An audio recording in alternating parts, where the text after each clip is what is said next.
Is Apple releasing the iPhone 5 on September 7th? More rumors of a cloud-based, cheaper iPhone keep coming, and iOS 5 Beta 5 gets released. All this and more coming up right now.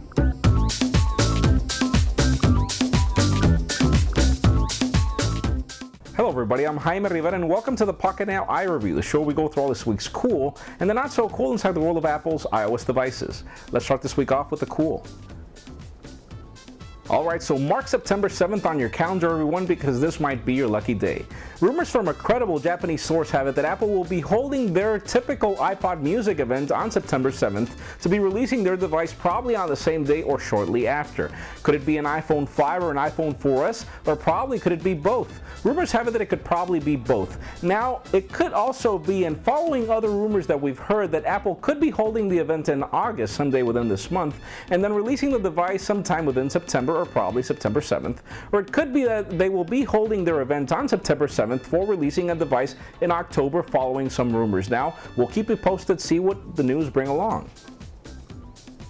Now, speaking of iPhone release rumors, something's been around about a cheaper iCloud-based iPhone in the mix, which is why I tell you that there could probably be an iPhone 5 and an iPhone 4S being released at the same time. Could this be a different device, or could it probably be an iPhone 4 in design but with different internals, probably less storage?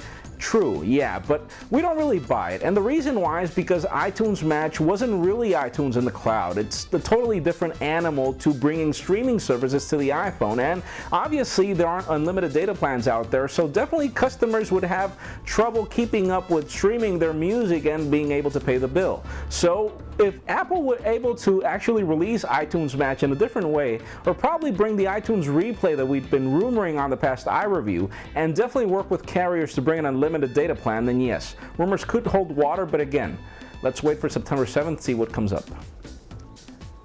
Okay, so iOS 5 Beta 5 was recently released to developers, and even though it was still over the air, it was kind of weird that you had to delete all the content on your phone to be able to access the upgrade and then restore your phone to iCloud or iTunes, whatever you chose. But it brought some minor fixes, nothing really major, but was really interesting and cool was that users were finally able to migrate MobileMe to iCloud, just like you'll be able to do so once iOS 5 gets released. Now, if you were mad because Apple canceled MobileMe after you paid $99 for it, it's interesting to see that you'll be migrating to iCloud and actually getting 20 extra gigabytes of storage, aside from the 5 free gigabytes that are also included. So 25 gigs for nothing is actually interesting, though we're not sure if you're going to continue getting it as of later, only for a year as a consolation prize. But aside from that, Apple will be releasing, according to some rumors, iOS 5 Beta 6 as of August 17th or 16th.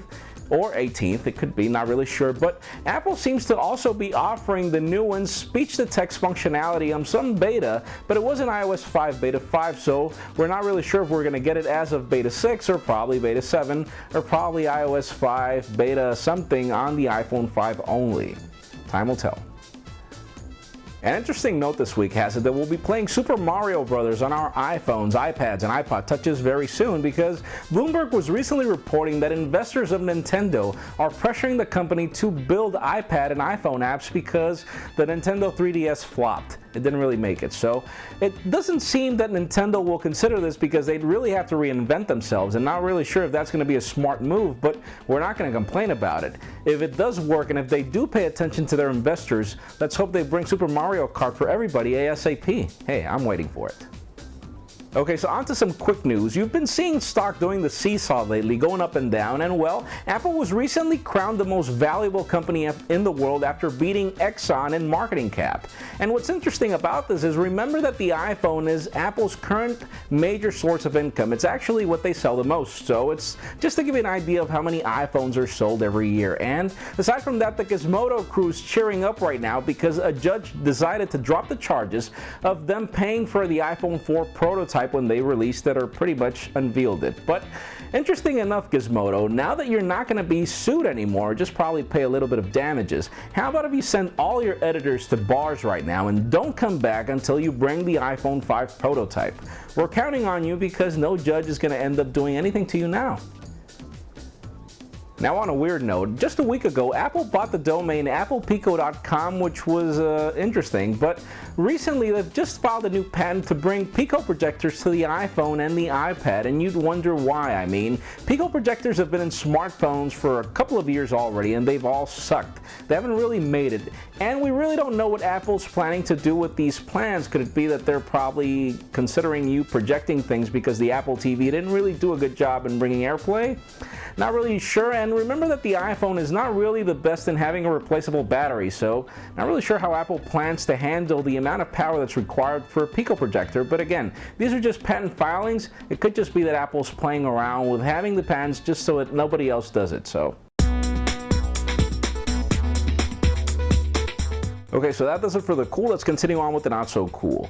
Facebook recently launched an application that works on your iPhone and Android that brings you messaging, a separate messaging inbox that looks exactly like what they had in their Facebook application, only separate.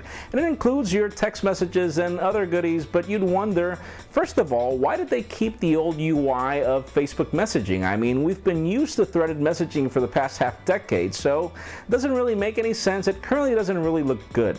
Aside from that, it's interesting to see that the application digs within your contacts and shares your contacts with Facebook.